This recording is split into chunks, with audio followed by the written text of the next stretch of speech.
Welcome back to Joe's Wrist channel, guys. Thank you everyone that's been liking, commenting and subscribing. I really appreciate all of it, so thank you very much for that. Today I'm going to talk to you a little bit about the GW-M5610U and why I believe that this is the best bang for your buck G-Shock you can get out at the moment. As some of you may know, I had the negative display version of this watch a few months ago. I really enjoyed wearing and having that version of the watch. It is very different visual wise compared to the positive display version. It's very stealthy. There's not a lot of color on the screen of the dial of the watch. I purely bought the positive display version because of the iconic red line around the screen of the 5610. I absolutely love that feature about this watch. I think it gives it so much more character, puts so much more life into the watch, and just a bit of color on the screen really does it for me. I'm just going to talk to you about some of the features of this watch. As you probably know already, it is multi-band 6 and tough solar. Multi-band 6 means that it connects to one of the 6 towers around the world depending what city you're in, and readjust the time so it always has the correct time on there. I'll show you how to do that in a moment.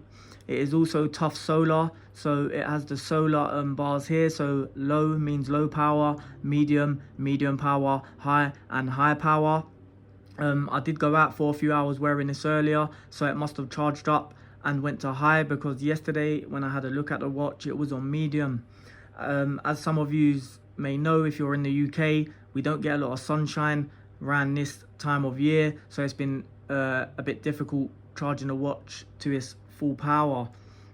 Let me just take it out of here and I will show you guys.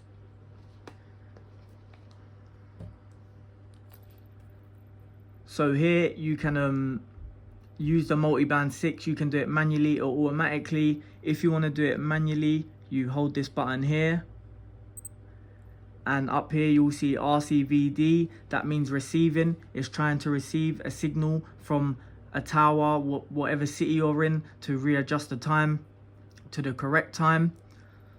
You can also hold it and then it just goes off. It's fairly easy, simply easy.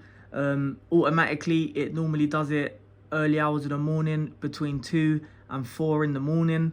In the morning when you wake up, if it's successfully done it, at the top of your screen on the left you will see received, letting you know that it's received a signal from the tower and your time has been adjusted.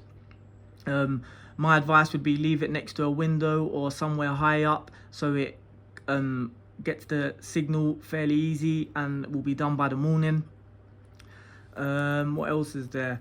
Yeah, the only thing I would really say about this watch is at an angle it does ghost or shadow, as some people may call it. I think that's because of the solar behind the screen. It is mirrored, as you can see, but it doesn't really affect me. I will show you it on my wrist in a minute at an angle and it is still perfectly fine. As you can see here, there is no shadowing or ghosting when it's at the right angle. I mean, who's gonna look at their watch at these type of angles?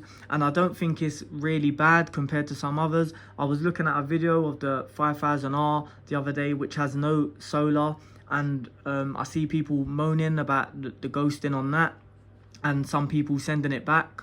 So yeah, there is obviously a few differences. I did want to do a video comparing the 5610 to the 5000R, but I haven't managed to get my hands on one, so I couldn't really compare it, and I don't want to half-heartedly compare it without actually having a 5000R in my hand and give an unfair review of both. So I'll just leave this video to be about the 5610. Another thing that I really love about this watch is the date format. The feature of the date on this watch, you can have it 28th of the 1st in the UK. Most of my life that's how we've read the date. So the day, the month and then the year. On a lot of the previous G-Shocks they would do it month, day and then year, so it would be confusing sometimes unless you're really used to it and constantly wearing a G-Shock every single day. That's a feature that it sounds silly, but I really love.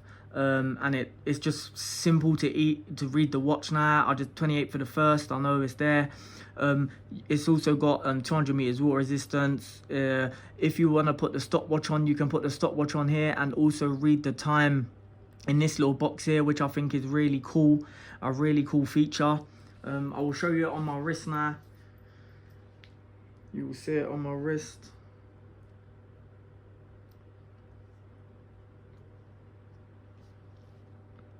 So here it is on my wrist. As you can see, really nice. In my opinion, this is the best bang for your buck G-Shock money can buy. I paid around £95 for it just before Christmas. On G-Shock, I know they're £135, but other retailers in the UK, you can definitely get it for cheaper. If you're on a budget and looking for a watch that does everything, you don't want to faff about with battery changes and things like that, this is definitely the best G-Shock to buy, hands down. Obviously that's just my opinion. You can watch other videos, other reviews on watches, and listen to their opinion too. I'm not a professional. This is just me trying to help others out that's maybe thinking to buy this watch. And yeah, I think that's about it, guys. I don't really have a lot to say. I really do enjoy this watch. It's very hard for me to take this watch off unless I'm going to a formal event or work event. I wouldn't really change it. It's hard for me to take it off and put other watches on, as this does about everything. I have been forcing myself on the weekend to change it and put on another watch just to give the other watches in my collection a bit of love, a bit of time on my wrist. Most of you watching this probably know the feeling that you buy a watch and you just feel like, this is the only watch that I really need. Really, I can sell my other watches and just have this watch. That's how this watch has made me feel that I can just sell all my other watches and just enjoy this one. Yeah guys, thank you for liking, commenting and subscribing. Please carry on to do so because it really helps me out. If you have any ideas on any content that you think I should release for future videos, please feel free to comment and give me some ideas. Thank you for watching, guys.